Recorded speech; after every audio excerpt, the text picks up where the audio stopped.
The alarm hit before I even finished my coffee. Red light. No warning tone first, just the full alert, which meant something had already gone wrong before the system had time to warn us politely. I dropped the cup. It shattered on the deck of the Halcyon's Rest, and nobody around me even looked down at the mess. Every eye in the tactical bay was already locked on the main display, where 7 unknown contacts had dropped out of faster-than-light travel less than 100 kilometers from our formation. My name is Lena Marsh. I was 26 years old, 3 years into my post as a tactical ensign, and up until that exact second, my job had felt more like paperwork than war. We were a supply convoy. 17 ships, moving slow and steady through a stretch of space called the Thren Corridor, carrying what our manifest called medical shipments and diplomatic staff. That was the story everyone believed, including most of the people on board. I grabbed the edge of my console to steady myself as the ship trembled under a shift in its engines. Captain Daniel Cross stood at the center of the bridge, arms folded, watching the 7 new contacts with an expression that unsettled me more than the alarm did. He wasn't afraid. He looked like a man who had been expecting a phone call and was mildly annoyed it had come during breakfast. "Identify," he said, calm, like he was asking someone to pass the salt. The sensor officer, a quiet man named Owen Pratt, read off the specs in a flat voice that didn't match the panic rising in my chest.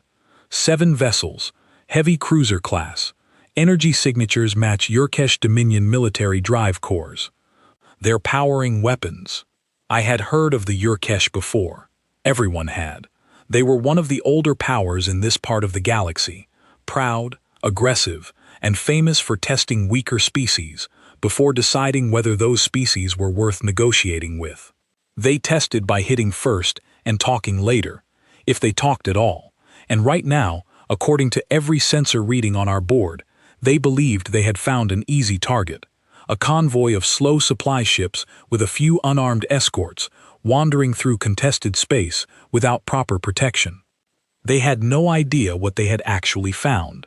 I want to explain something before I go further, because it matters for everything that happens next. Humanity, at that point, had a reputation across the stars. We were the newest species anyone had bothered to notice, and most of the older powers treated us the way you might treat a younger sibling who just learned to talk. They found us polite. Overly polite, actually. We signed treaties promising restraint. We sent diplomats before soldiers. We apologized when we bumped into someone's territory by accident. Other species had started calling us soft, in translated conversations that made their way back to our analysts. Soft, predictable, safe to provoke. What almost nobody outside of a very small circle knew was that this reputation had been built on purpose.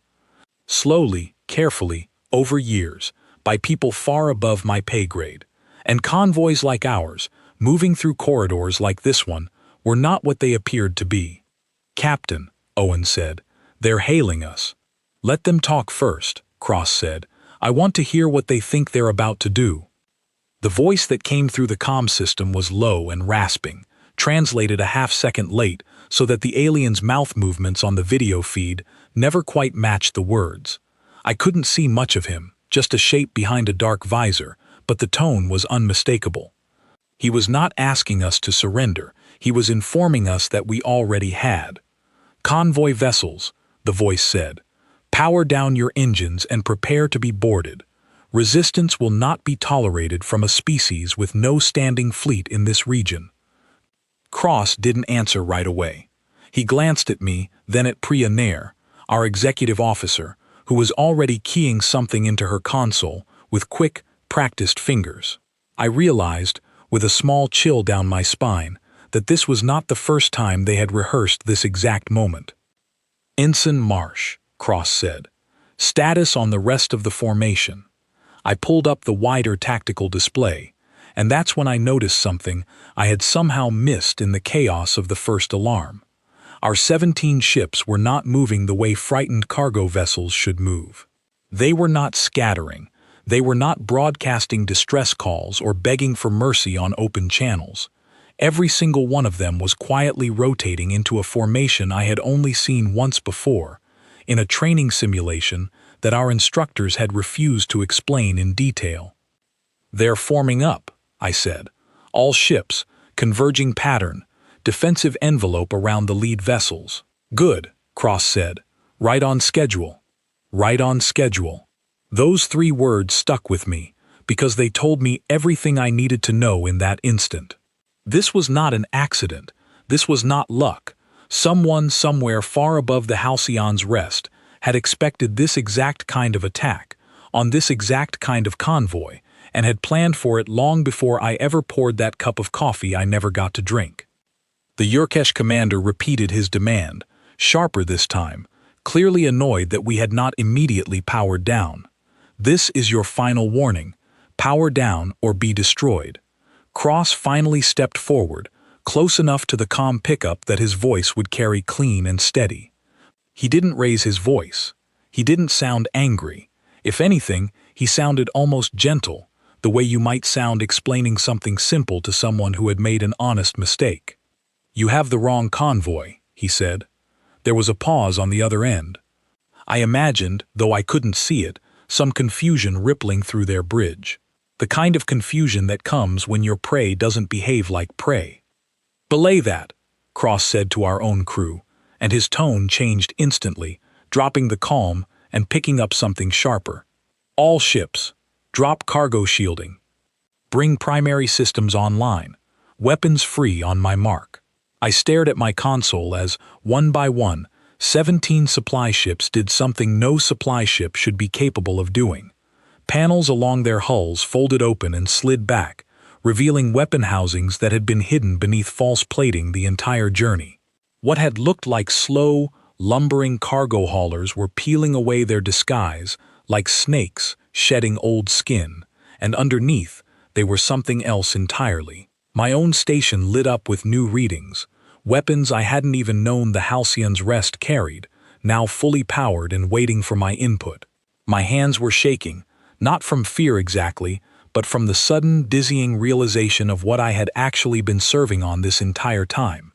"Marsh," Cross said, without looking at me, "you're cleared to fire the moment I give the word. Don't hesitate. Not for 1 second."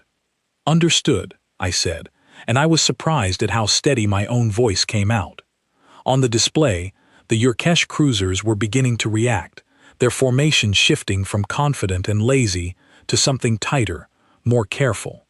Whatever their sensors were showing them now, it clearly did not match the easy raid they had planned when they dropped out of faster-than-light travel expecting 17 defenseless targets. The alien commander's voice came through again, and for the first time, some of that earlier confidence had drained out of it. "What is this? Explain your weapon's signature." Cross allowed himself the smallest, driest smile I had ever seen from him. "You attacked the wrong convoy," he said again, quieter this time, almost to himself. Then, louder, to the bridge, to all of us, to every ship in that formation, listening on the same channel. "Fire." I pressed my palm flat against the console, and the Halcyon's rest shuddered as its weapons opened up, joined a heartbeat later by 16 other ships doing exactly the same thing, all of us moving together like we had trained for this moment 100 times before, because, I realized, some of the crew probably had. The first volley crossed the gap between our formation and theirs in seconds. On the display, one of the 7 Yurkesh cruisers staggered, its shields flaring bright, as they absorbed far more damage than they had clearly been built to expect from a convoy of civilian freighters. I watched the numbers on my screen, watched their shield strength drop faster than any tactical model I had studied back in training had ever predicted. They had come here expecting an easy lesson to teach a young, foolish species. Instead, in the space of a few short seconds, it was becoming very clear that the lesson was about to run in the opposite direction entirely. Behind me, I heard Priya Nair speaking quickly and calmly into a separate channel, one I didn't recognize, her voice steady even as the ship rocked under a return volley from the Yurkesh cruisers trying to recover from the shock of our first strike. I caught only a fragment of what she said, something about coordinates, something about a wider fleet, and something that made the hair on my arms stand up. "Second wave is inbound," she said, "right on time." I didn't understand what she meant yet.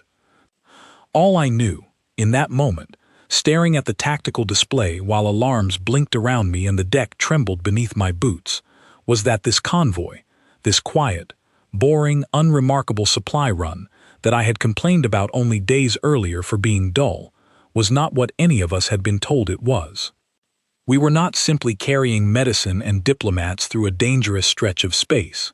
We were bait, and somewhere out there, hidden and waiting in the dark beyond our sensors, something much larger was about to arrive and finish what these 7 cruisers had just started without knowing it.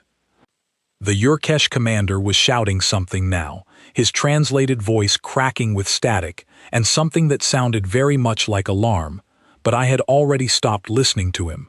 My focus was locked on my own console, on the enemy cruiser closest to our position, its shields flickering weaker with every passing second. Cross's voice cut through the noise of the bridge, steady, controlled, and utterly certain. "Hold formation. Keep firing. Do not let a single one of them run."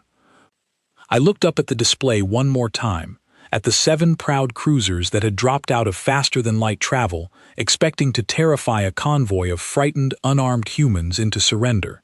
They had found something else instead. They had found us. The enemy cruiser closest to us lost its shields entirely 11 seconds after Cross gave the order to fire. I watched the number on my display drop from a healthy percentage to nothing in a stretch of time shorter than it takes to draw a breath, and for a moment, I simply stared, because none of my training had prepared me for how fast this was actually happening. "Shields down on target 1, I said, my voice sounding strange to my own ears, too calm for what was happening around me. "Should I continue firing?" "Continue," Cross said. "Disable their weapons and engines. We are not here to destroy them completely. Not yet. We want them broadcasting home exactly what happened here." That surprised me. I had expected, in the heat of the moment, that the goal was simple destruction, an eye for an eye, a lesson delivered with total force. But Cross wanted something else. He wanted a message sent, and he wanted it sent by the very people who had come here to deliver a very different message to us. I adjusted my targeting, focusing on the enemy cruiser's weapon housings and engine ports instead of its hull. Beside me, Theo Banks, our second gunner, was doing the same on his own console, his jaw tight with concentration, sweat beading along his hairline despite the cool air of the bridge. "Confirmed," Theo said. "Weapons offline on target 1, engines at 40% and dropping." Around the tactical display, the other 6 enemy cruisers were faring no better.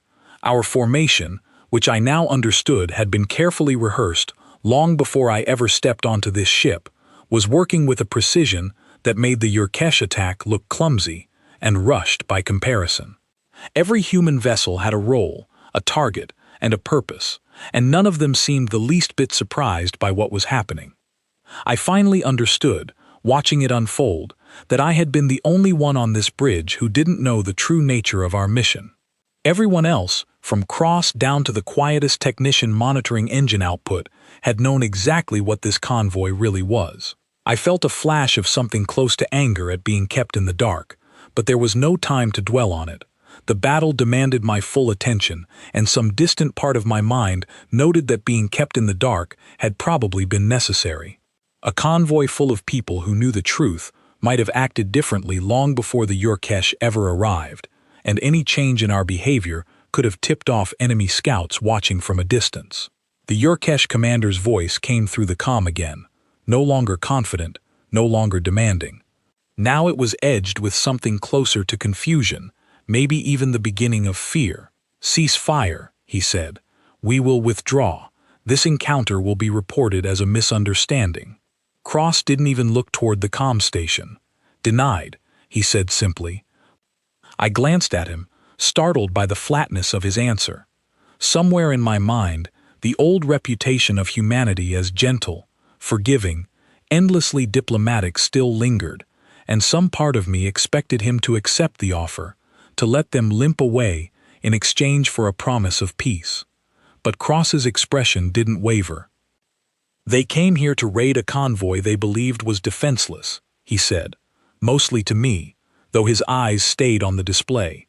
"If we let them go now, with nothing but a scare, they'll simply try again somewhere else, against someone who really is defenseless. That's not a mistake we're willing to make." I turned back to my console and kept firing, disabling weapon after weapon, engine after engine, watching the 7 proud cruisers reduced to drifting, powerless wrecks within a span of minutes that felt both impossibly fast and strangely endless. None of our ships had been destroyed. A few had taken damage, hull plating scorched and dented, but nothing beyond repair. It was as if the Yurkesh had brought knives to a fight where we had quietly been carrying something far heavier the entire time. Priya Nair's voice cut through my focus. "Captain, second wave has arrived." "They're right on schedule." I looked up sharply.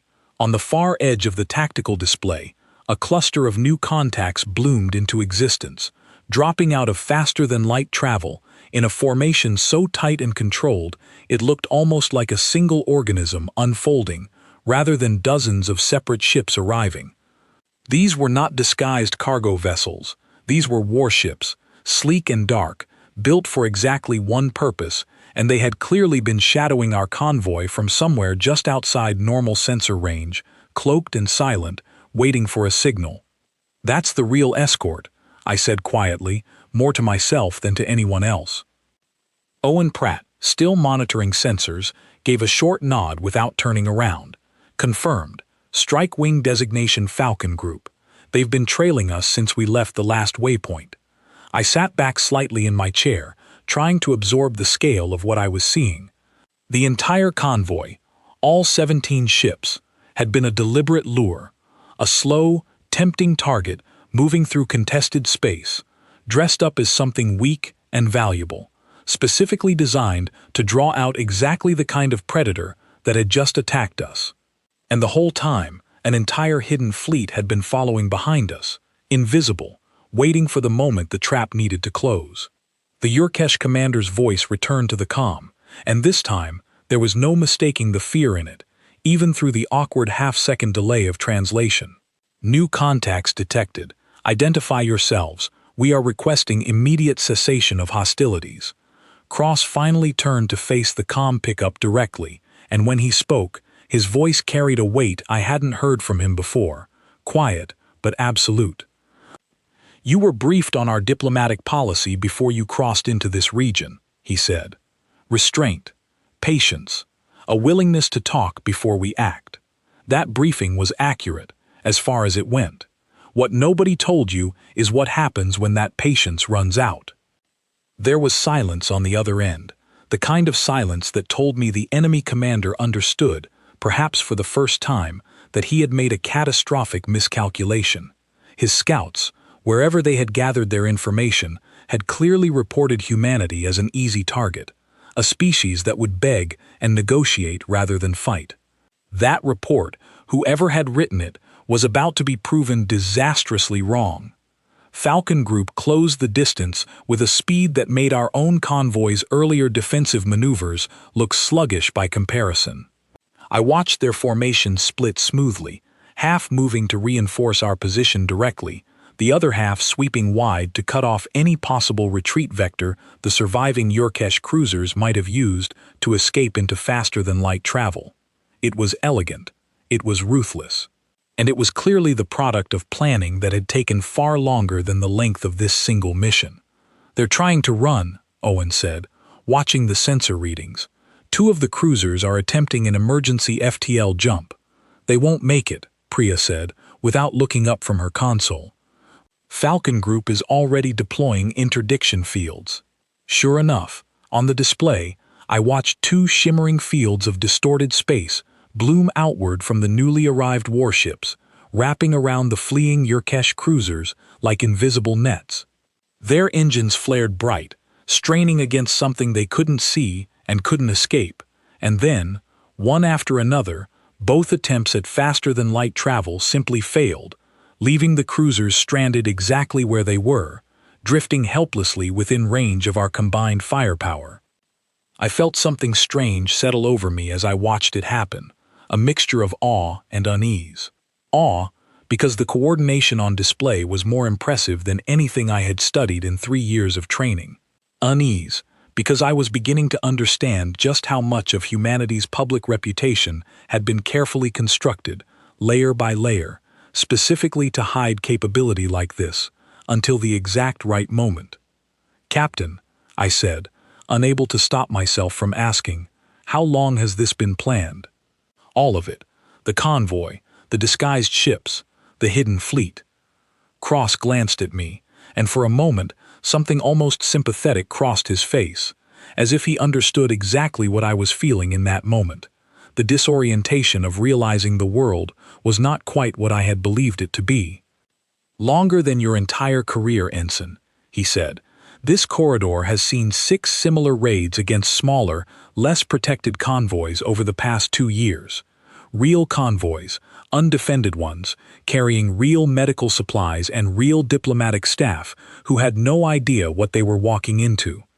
We lost people in those raids, good people. This time, we decided to make sure the next raid ended differently." I said nothing, but I understood.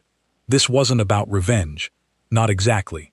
It was about closing a door that had been left open for too long, a door that predators like the Yurkesh had learned to walk through freely because they believed the cost would always be low and the reward would always be worth it. The battle, if it could still be called that, was winding down rapidly. All 7 Yurkesh cruisers now drifted powerless within the combined weapons range of our convoy and Falcon group, their crews almost certainly aware that any further resistance would end in their complete destruction. The enemy commander's voice returned one final time, stripped of all its earlier arrogance. "We surrender," he said. "Please, we surrender." Cross exhaled slowly, and for the first time since the alarm had gone off, I saw something in his posture that looked almost like relief, though his voice remained steady and businesslike when he responded. "Power down your weapons completely," he said. "Transmit your full crew manifest. You will be boarded, and your ships will be disabled and released once we've confirmed compliance. Do not attempt to resist. My patience already ran out once today. I would rather not test it a second time." I turned my attention back to my console, watching the tactical display slowly shift from a battle in progress to something closer to a cleanup operation. 7 cruisers, powerless and surrounded, 17 convoy ships, barely scratched, an entire hidden strike wing that had appeared out of nowhere, exactly on schedule, exactly as planned. Somewhere far behind all of this, I knew, there were people who had spent months, maybe years, designing this exact trap, weighing the cost of every decision, accepting the risk that innocent crew members like me might be caught in the crossfire if the timing had gone even slightly wrong. It hadn't gone wrong, not this time, but sitting there, watching the aftermath settle across the display, I understood with total clarity that the galaxy's assumptions about humanity had just been proven catastrophically outdated, and that the consequences of that mistake were only beginning to unfold. Boarding the disabled cruisers fell to a small team led by Priya Nair, and because I had proven useful during the engagement, Cross assigned me to accompany her, along with Theo Banks and a handful of Marines whose names I hadn't yet learned. I had never set foot on an alien warship before, and as the shuttle crossed the gap of dark space between the Halcyon's Rest and the nearest disabled cruiser, I found myself gripping the edge of my seat harder than I wanted to admit. The cruiser's hull, up close, looked older than I expected, patched in places with plating that didn't quite match the rest of the ship, a sign of a fleet that had seen real use and real damage over the years. Our shuttle docked through a breach point the Marines cut open near a secondary airlock, and the moment the pressure equalized, we stepped through into a corridor lit by dim amber emergency lighting, the air carrying a sharp, unfamiliar smell that I couldn't quite place. The Yurkesh crew we encountered offered no resistance. They stood in small clusters along the corridor, hands raised in a gesture that our translators told us was their version of surrender, watching us with wide, dark eyes that held more confusion than hostility. I had expected to feel triumphant in this moment, or at least satisfied, but instead I felt something closer to discomfort. These were not monsters. They were soldiers who had followed orders based on faulty information, and now they were paying the price for someone else's miscalculation. "Keep moving," Priya said quietly, her weapon lowered but ready. "We're here to confirm compliance and secure their command systems, nothing more." We made our way toward the bridge, passing through corridors that told their own story of a fleet that had grown complacent, weapons systems that hadn't been updated in years, defensive protocols that assumed any target they chose to attack would lack the ability to fight back. It was, in its own way, a mirror of the exact mistake their commander had made only an hour earlier, except written into the very architecture of the ship itself. When we reached the bridge, the Yurkesh commander was waiting for us, standing at the center of a room far smaller than I expected, surrounded by consoles that flickered weakly under reduced power. Up close, without the distortion of a translated comm channel, I could see him clearly for the first time. He was taller than a human, with skin like dark, cracked stone, and eyes that seemed to hold a kind of tired resignation rather than anger. "You fought well," he said, through a small translation device clipped near his throat, the words coming out flat and mechanical, but understandable. "Better than we expected." "We didn't fight the way you expected," Priya said. "That was the point." The commander studied her for a long moment, then let out a low sound that our translator rendered simply as a sigh. "We were told your species avoids conflict whenever possible, that you value negotiation above force. Our scouts reported this repeatedly, across multiple encounters." "That's true," Priya said. "We do prefer negotiation. We prefer it strongly enough that we've spent years building a reputation around it, specifically so that predators like you would underestimate exactly what we're capable of when negotiation stops working." I watched the commander's expressions shift, though I couldn't read alien faces well enough to know exactly what emotion was crossing it.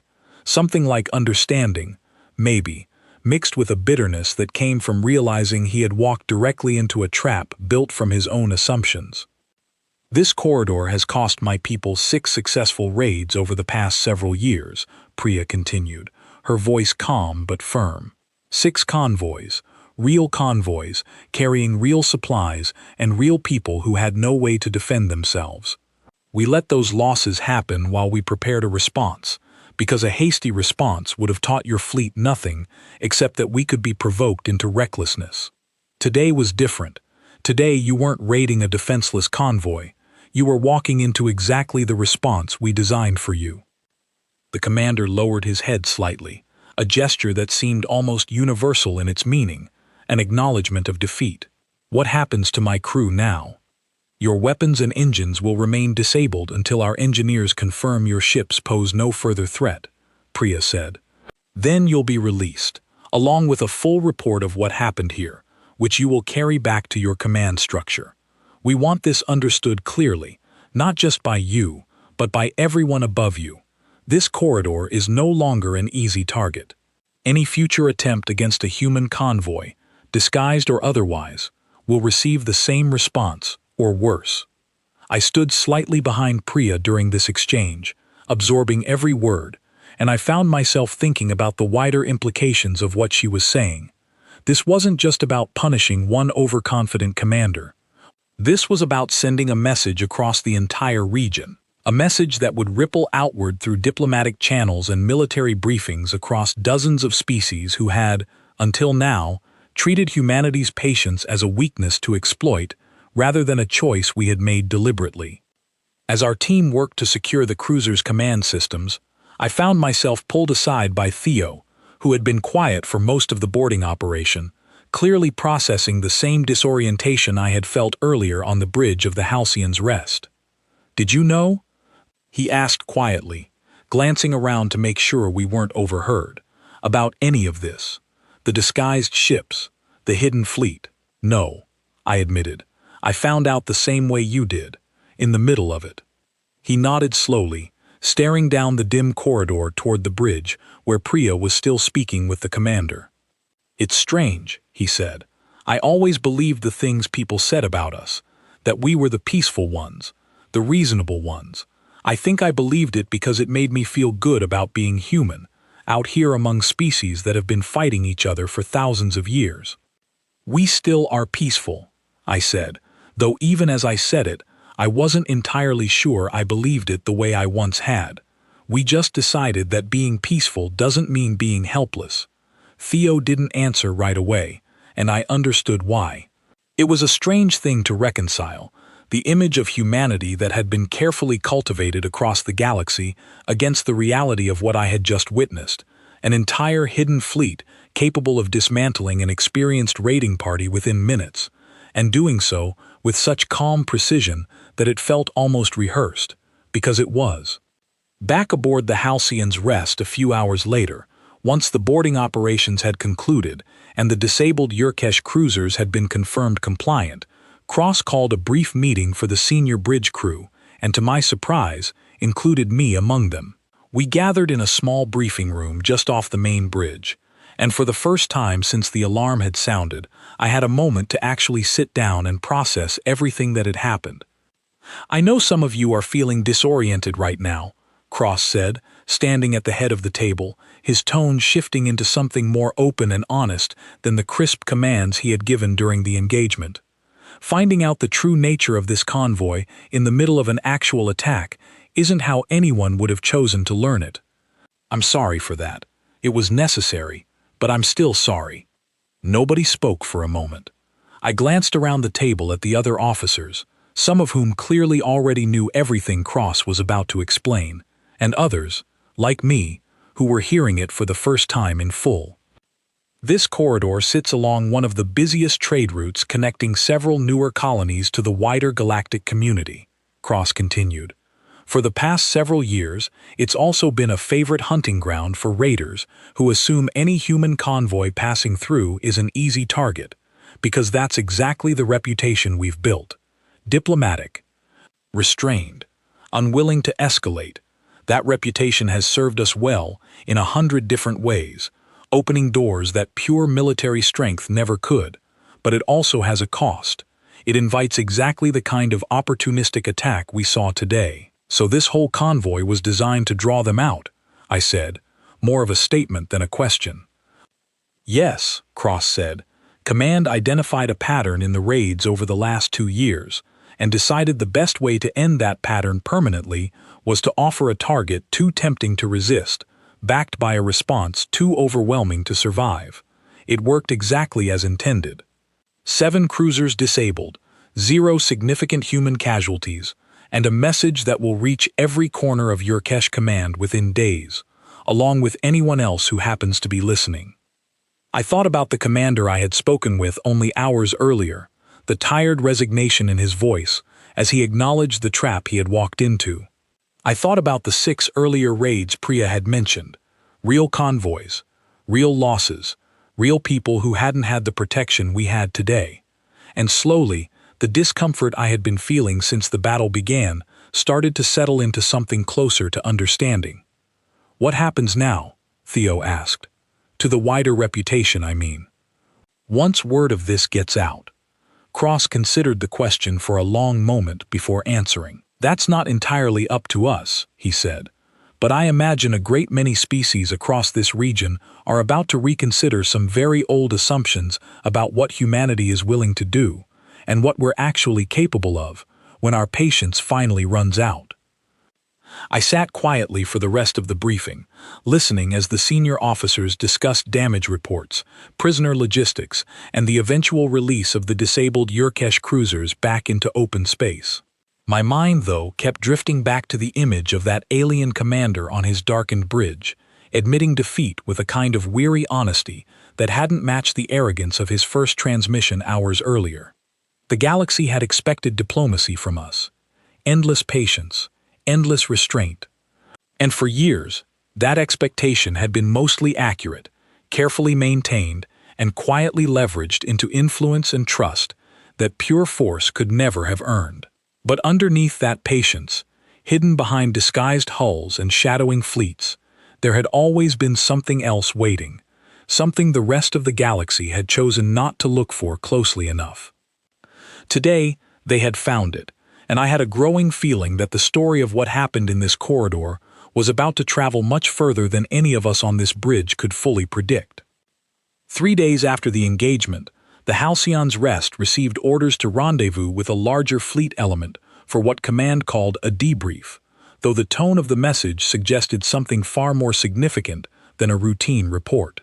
I spent most of those 3 days catching up on sleep I hadn't realized I needed and trying to make sense of everything that had shifted inside me since the moment that alarm first sounded. The rendezvous point turned out to be a staging area deep inside human-controlled space, a massive gathering of ships larger than anything I had ever seen assembled in one place. Cruisers, carriers, supply vessels, and smaller escort craft filled the display as we approached, arranged in a formation that made our own convoy of disguised freighters look small by comparison.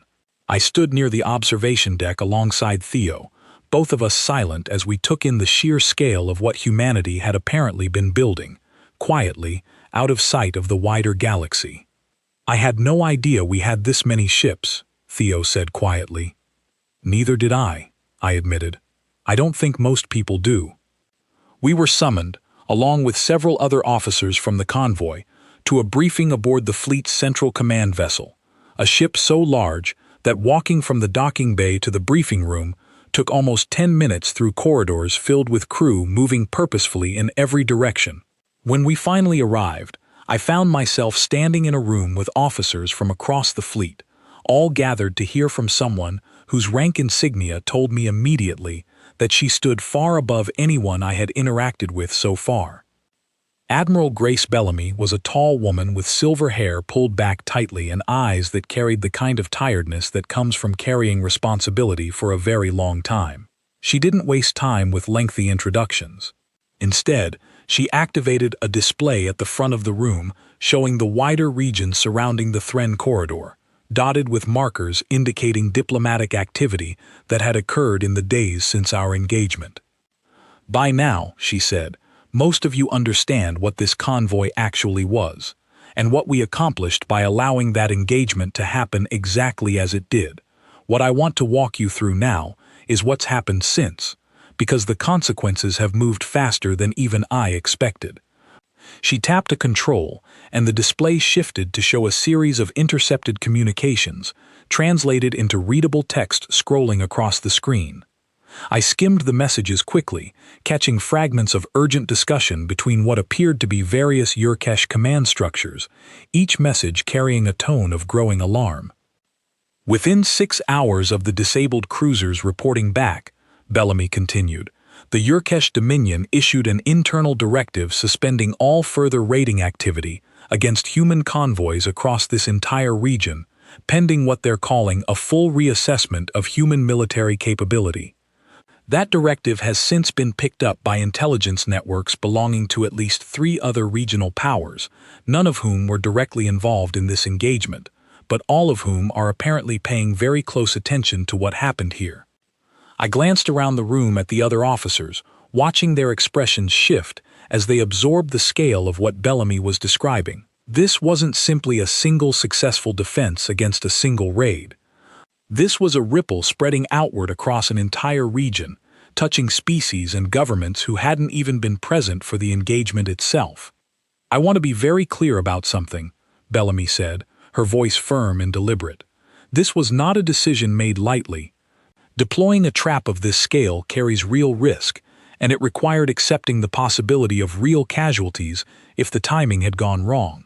It didn't go wrong, largely because of the discipline and precision shown by every crew involved, including many of you in this room.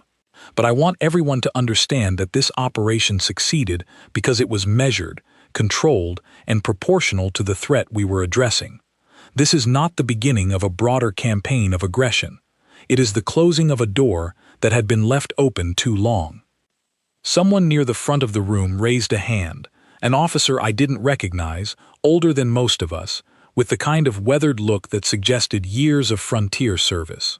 "Admiral, if I may ask, How do we prevent this success from being misread? If word spreads that we're capable of this kind of overwhelming, coordinated response, some factions might see that as an invitation to escalate rather than retreat, testing us further to see exactly where our limits actually are. Bellamy nodded slowly, clearly having anticipated the question. That risk exists, and we're monitoring for exactly that kind of response. But so far, the intelligence we're seeing suggests the opposite reaction. Species that study military doctrine closely understand the difference between an aggressive first strike and a defensive response to unprovoked hostility. What happened in the Thren corridor was clearly the latter, and most rational actors recognize that distinction. The Yurkesh commander who surrendered gave a full account of the engagement, including the fact that his own scouts had misjudged our capabilities based on outdated or incomplete reporting. That account is spreading faster than any official statement we could have released ourselves. I thought back to the tired, resigned voice of that commander aboard his darkened bridge, admitting defeat with a kind of honesty I hadn't expected from someone who had come here to raid an unprotected convoy. In some strange way, his willingness to accept responsibility for his own miscalculation was doing more to shape the galaxy's understanding of this event than anything our own diplomats could have crafted. The briefing continued for another hour, covering logistics, prisoner releases, and the eventual return of the disabled cruisers to Yurkesh territory under careful escort. But the part that stayed with me longest came near the end, when Bellamy paused the formal presentation and spoke more personally, addressing the room in a tone that felt less like a commanding officer and more like someone reflecting honestly on a difficult decision. "I know some of you struggled with the deception involved in this mission," she said. "Serving on a convoy without knowing its true purpose, discovering the truth in the middle of an actual attack. That wasn't an oversight. It was a deliberate choice, and I understand if some of you resent it. But I want you to understand why it mattered. If even a handful of crew members aboard that convoy had known its true nature in advance, their behavior might have shifted in small, almost invisible ways, changes in posture, changes in communication patterns, changes that experienced raiders like the Yurkesh are specifically trained to notice. The success of this operation depended on every visible signal matching exactly what a genuinely defenseless convoy would show. That meant most of you had to genuinely believe it, right up until the moment it mattered. I understood the logic, even as some small part of me still felt the sting of having been kept in the dark about something so significant.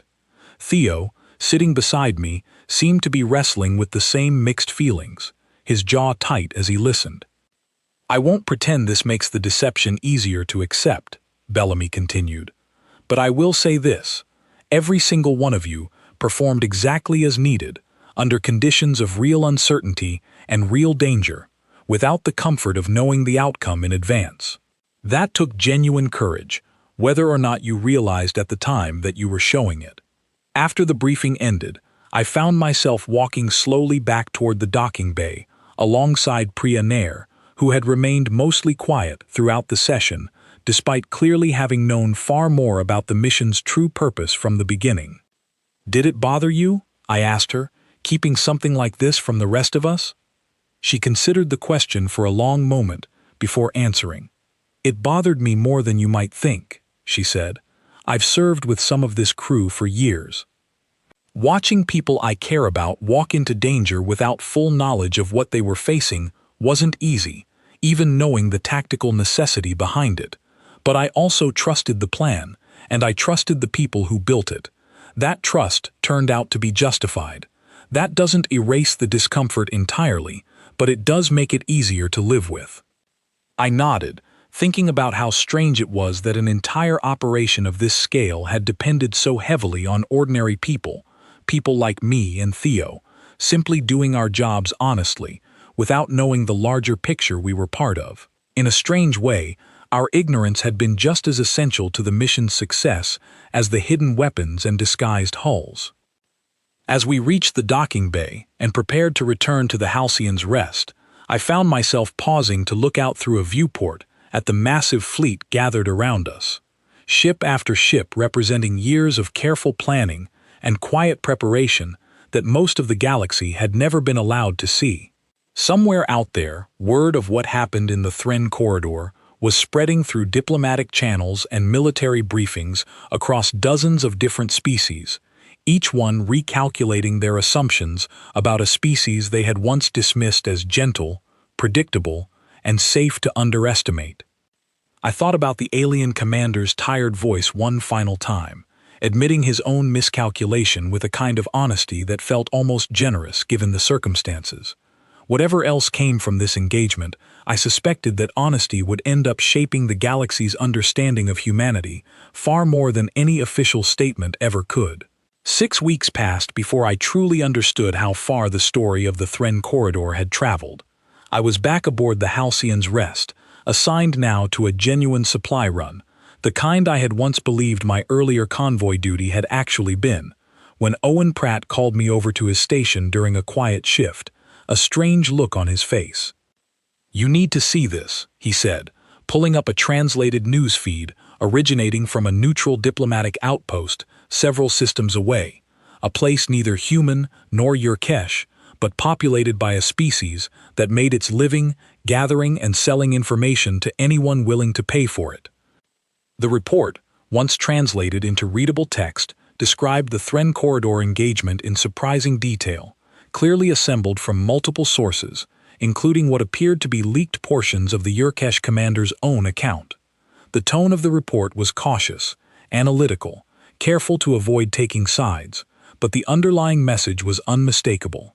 A species long assumed to rely entirely on diplomacy and restraint had demonstrated, decisively and without excessive force, that it possessed military capability far beyond what most regional powers had previously believed. "They're calling it a recalculation event," Owen said, pointing to a specific line in the translated text. Apparently that's a term used among galactic strategists when a single incident forces multiple governments to revise their threat assessments simultaneously. I read through the report slowly, absorbing details I hadn't known myself, despite having lived through the actual engagement. Apparently, in the weeks following our encounter, at least 4 other regional powers had quietly reached out through diplomatic channels to request clarification on humanity's actual military posture, several of them specifically referencing the Thren corridor incident as the reason for their sudden interest. Some had approached with curiosity.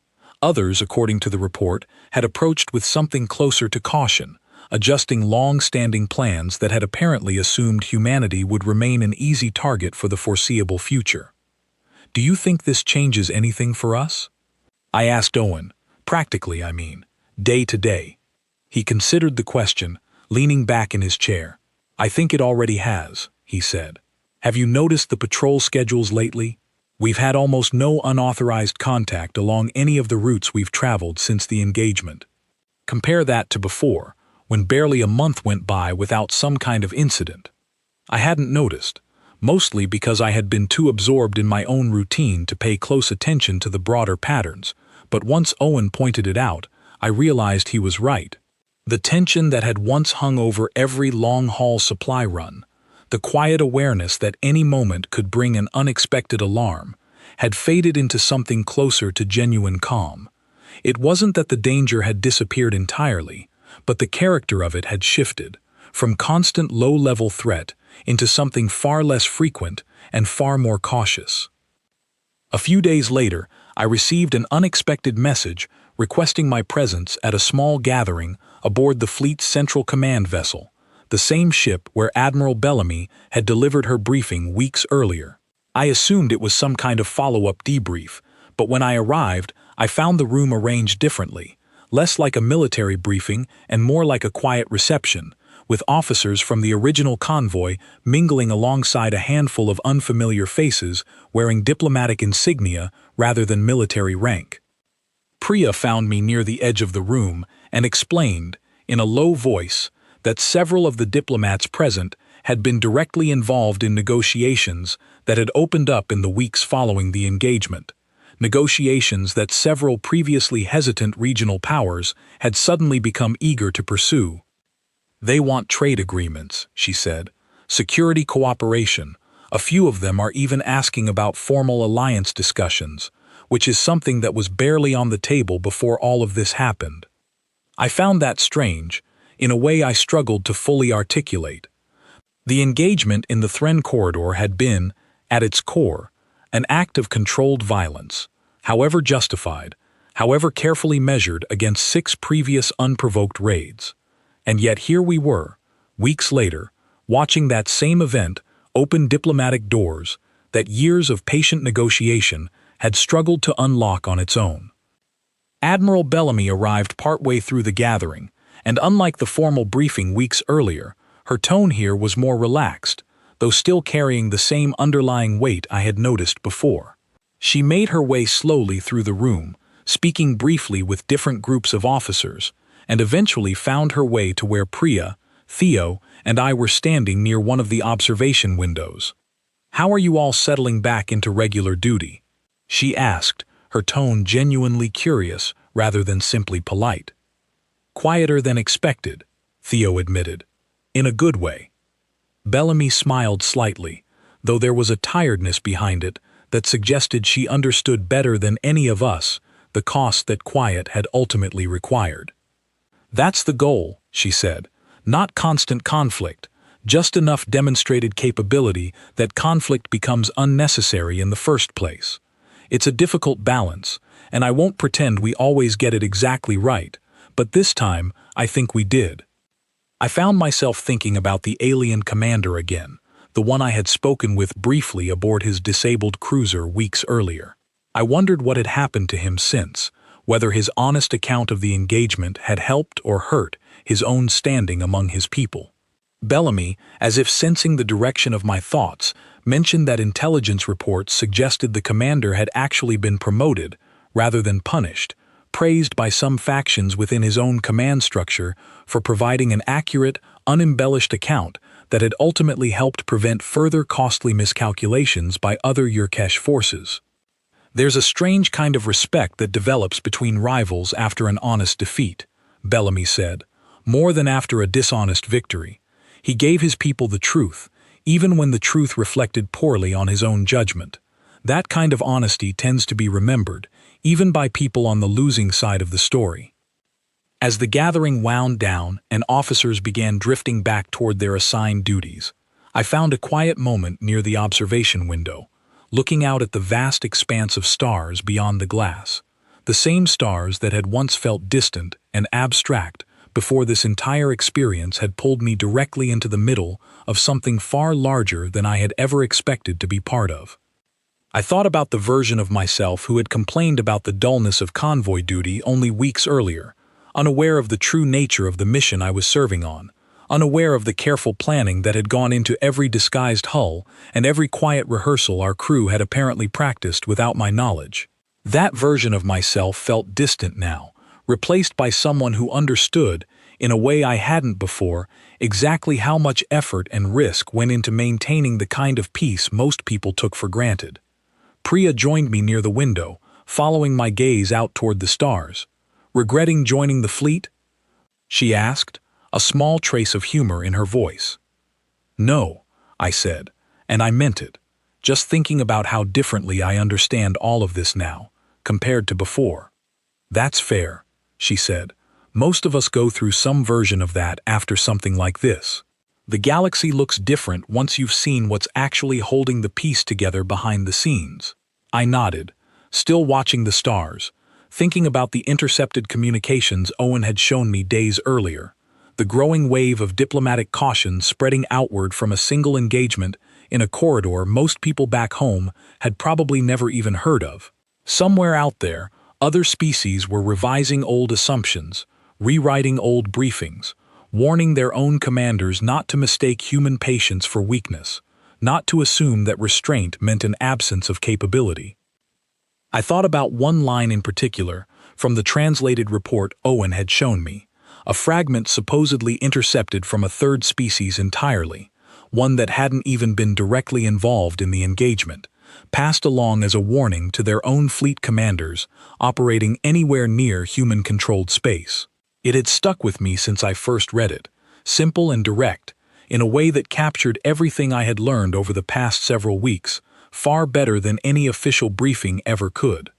Do not mistake their patience for their ceiling.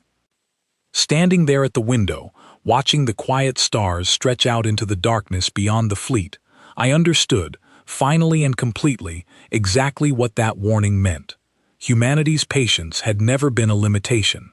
It had always been a choice, carefully maintained, quietly defended, and now, after the events in the Thren corridor, understood far more clearly across the galaxy than it had ever been before. We hadn't wanted this fight. Nobody aboard that convoy had gone looking for conflict, and the cost of preparing for it, both in resources and in the quiet deception required to make the trap work, had not been small. But when the moment finally came, when 6 previous raids against defenseless convoys demanded some kind of response, humanity hadn't hesitated, hadn't wavered, and hadn't stopped until the lesson had been delivered clearly enough that it would not need to be repeated. The galaxy had expected diplomacy. And for the most part, that expectation would remain true, because diplomacy really was our preference, our first choice, the path we would always try before any other. But underneath that patience, quietly waiting, carefully prepared, there had always been something else, something the rest of the galaxy had finally been forced to see clearly. Earth had chosen battle, once, when it truly mattered, and the entire region, from the smallest neutral outpost to the largest regional power, understood now exactly why that choice had never been something anyone should have doubted, was there all along.